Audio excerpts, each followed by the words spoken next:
Hello, আসসালামু আলাইকুম beautiful আপুরা, কি অবস্থা সবার? আশা করি সবাই ভালো আছে আল্লাহর রহমতে। আমি অনেক বেশি ভালো আছি। তোমাদের জন্য আবারও নতুন একটা ভিডিও নিয়ে চলে এলাম। আমি হচ্ছে মহিমা জাহান। তো আমি হচ্ছে আজকে সকালবেলা উঠেই আমি আমার রুমটা ক্লিন করে নিব। অ্যাকচুয়ালি এই রুমটা হচ্ছে আমি কাইন্ড অফ স্টোর রুম হিসেবে ইউজ করি। এটার মধ্যে আমার যত ধোয়া কাপড় থাকে, যেগুলো হচ্ছে এখনো পর্যন্ত ভাঁজ করা হয়নি, বা যেসব ময়লা কাপড় থাকে ওইগুলো হচ্ছে এই বিছানার উপর আমি শুধু এইভাবে রেখে দিই। তারপরে হচ্ছে একটা সময় বের করে আমি হচ্ছে ওইগুলো ধুয়ে ফেলি বা হচ্ছে ভাঁজ করে ফেলি। তো এই কাপড়গুলো হচ্ছে ভাঁজ করা ছিল না, এগুলো শুধুমাত্র শুকিয়ে এনে রাখা হয়েছিল।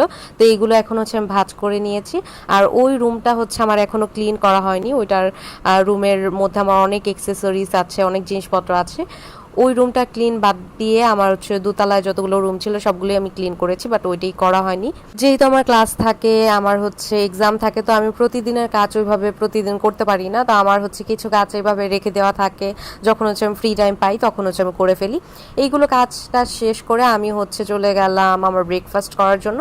তো আজকে হচ্ছে আমি ব্রেকফাস্টে খেয়েছি ওটসের মধ্যে হচ্ছে আমি বাসায় যেগুলো অ্যাভেলেবেল ফ্রুটস ছিল সেগুলোই দিয়ে নিয়েছি। এখানে হচ্ছে আমি কলা ইউজ করেছি, আপেল, তারপর হচ্ছে মিষ্টির জন্য অল্প পরিমাণে খেজুর আমি ইউজ করেছি। খেজুরগুলো হচ্ছে একটু ছোট ছোট করে কেটে ইউজ করলে খেতে বেশি ভালো লাগে, মুখের মধ্যে হচ্ছে চাংসগুলো লাগে আর হচ্ছে একটু মিষ্টি মিষ্টি ভাব আসে, আমার কাছে ভালো লাগে।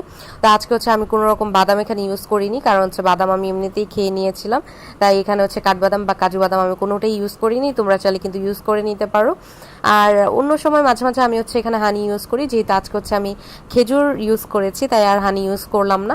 দুইটা মিষ্টি জিনিস একসাথে দরকার নেই, তাই হচ্ছে আমি ইউজ করিনি।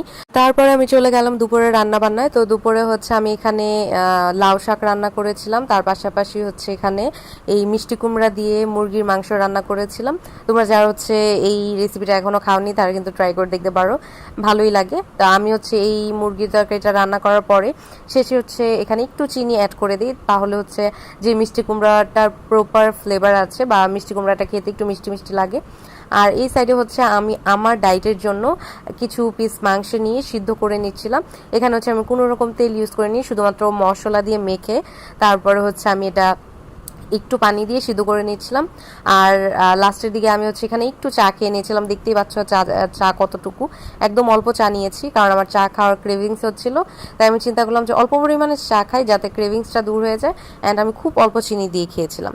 তো এটাই ছিল আজকে আমার ছোট্ট একটা ব্লগ। আশা করি তোমাদের কাছে এই ভিডিওটা ভালো লেগেছে। যদি ভালো লেগে থাকে আমার চ্যানেলটা সাবস্ক্রাইব করে দিয়ে আমার এই ছোট্ট ফ্যামিলির একজন সদস্য হয়ে যেও। ভিডিওটাতে একটা লাইক করে দিও। কোনো কিছু যদি জিজ্ঞাসা করতে হয় ডেফিনেটলি কমেন্ট করো, আমি সবার কমেন্টে রিপ্লাই দিয়ে থাকি। আল্লাহ হাফেজ।